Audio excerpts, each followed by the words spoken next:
Salut! Plusieurs personnes de mon entourage m'ont dit «Oh, j'adore ce patron, mais franchement, je trouve qu'il manque des poches». Alors, à chaque fois, je leur dis «Mais c'est pas compliqué de faire des poches».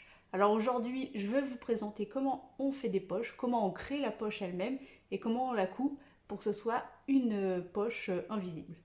On y va. Donc, si vous avez déjà des poches existantes d'un ancien patron, vous les prenez sans problème, ça fera l'affaire. Si vous n'en avez pas, on va les créer ensemble. Alors, dans un premier temps, vous allez faire un rectangle de 15 cm de long sur 1 cm de large. Ça va être là où on va coudre sur la longueur du tissu. Donc, une fois ce rectangle fait, vous posez votre main dessus, comme ça, et vous faites tout simplement le tour. Donc on prend à partir du premier point,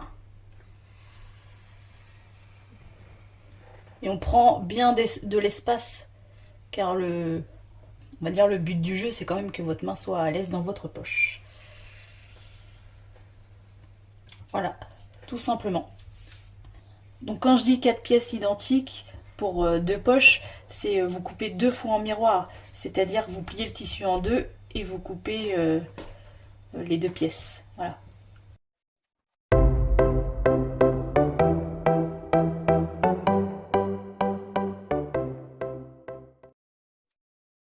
Donc, vous allez faire des repères ici environ à 1 cm sur les 4 morceaux.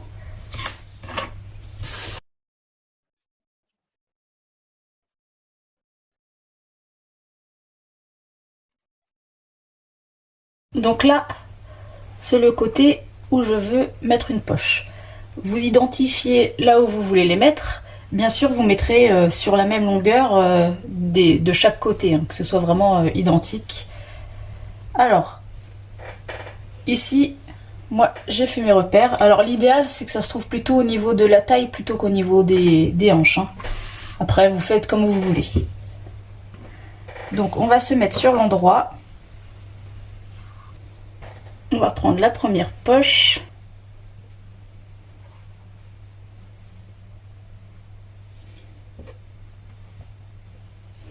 On se met la poche endroit contre endroit. On met le premier repère qu'on avait fait tout à l'heure sur la poche à 1 cm. On le met sur le repère qu'on a fait là où on voulait les poches. Voilà. On épingle.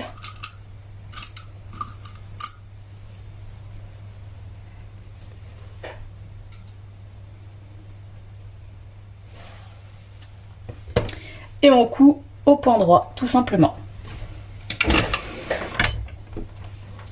On coud bien à 1 cm par contre au niveau de la marge. On coud bien à 1 cm.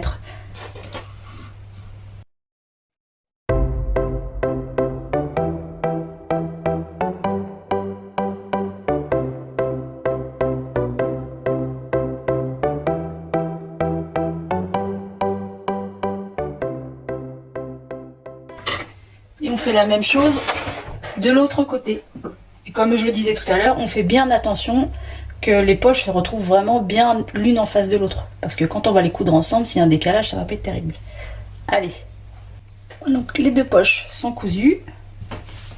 On ouvre bien. Vous pouvez même passer un coup de fer à repasser pour bien faire tenir. Voilà.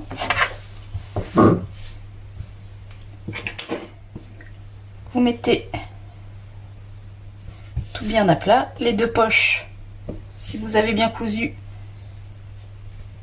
hop, se retrouvent au même endroit. Donc vous épinglez tout le long et vous épinglez aussi la poche pour pas qu'elle bouge lors de la couture.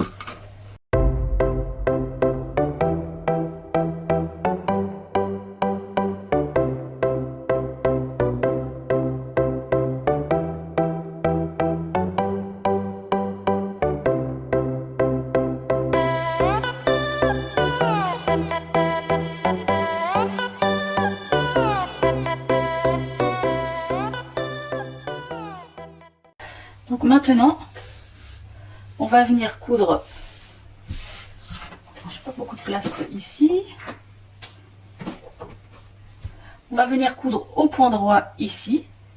On va coudre sur 1 cm ici au niveau de... Là il y a la poche, au début de la poche, mais on va venir quand même coudre 1 cm ici au niveau de la poche.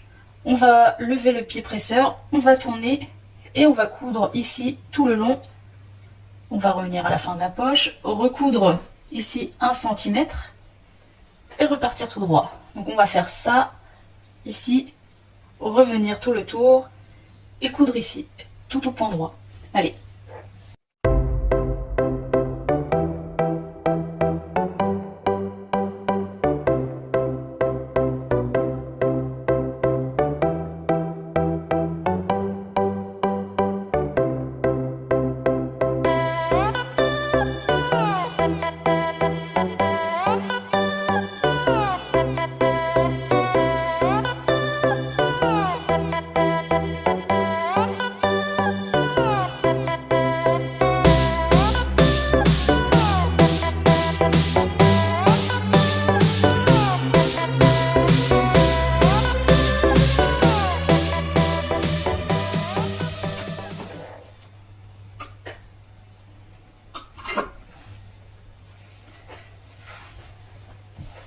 Vous voyez,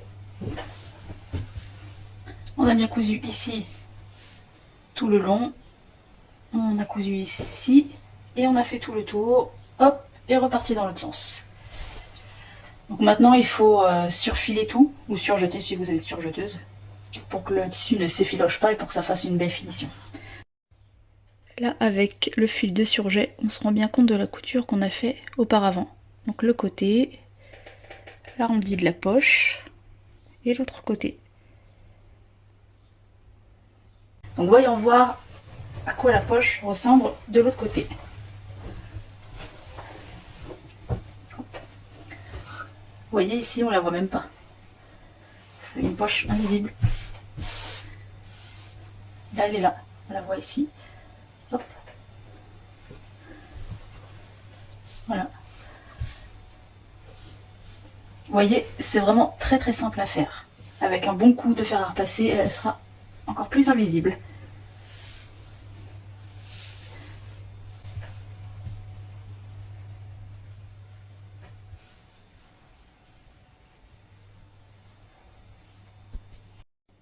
Alors, ce petit tuto vous a plu?